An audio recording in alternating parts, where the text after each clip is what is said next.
I want to talk to you today about my recent ACDF surgery. I had my surgery 3 weeks ago to the day on September 4th, 2024. I have to tell you that in the days leading up to my surgery, I was absolutely terrified because there wasn't a lot of time for me to think about it. I had been going to PT and I really had convinced myself that I just had some pinched nerves and possibly a rotator cuff issue, some carpal tunnel.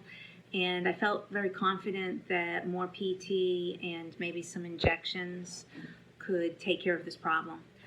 But when my orthopedic surgeon was unavailable to look at my MRI, I took it to my PT, and then my PT recommended I go see a neurosurgeon. I went to two neurosurgeons that he recommended. The first one told me I needed surgery and that I likely was looking at a wheelchair if I didn't get it. And I went to the second one, who was more experienced with complicated issues, which I did have a birth defect that had caused a fusion congenitally in my C3-4 level. And I was really hoping that he would have better news than the first, but as it turned out, he told me that not only did I need the surgery, but I really couldn't wait. So I went in on the 28th for a third opinion. I was pre-oped on the 30th, and then I had surgery on the 4th. And in the days preceding that surgery, I spent a lot of time on YouTube trying to find other people that had the same condition of a narrowing of the central canal, a compression of the spinal cord itself, which then eventually turned into a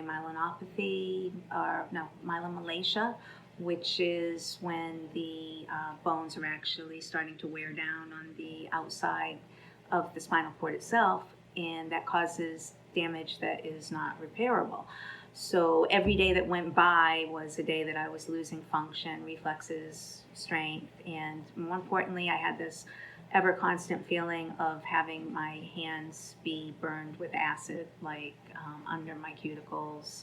And that was something that actually showed up a decade previous, and I just didn't know what it was. So there's a lot of things I want to share in some videos, not just today, but some upcoming videos. And hopefully through explaining my situation, I may shed some light on somebody else's situation, and maybe they'll get treatment faster than I did. And I also want to share the mistakes I made coming home from the hospital, and then some of the insights that I had even upon waking in the hospital, and things that helped me and hopefully will help you. So my name is Shantae Marker, and I hope to see you again here, and I hope you join me on this healing process. As I said, it's 3 weeks since my surgery. They tell me it's another 3 weeks before I can get my PT really started, and I'm doing some things on my own that seem to be really working well.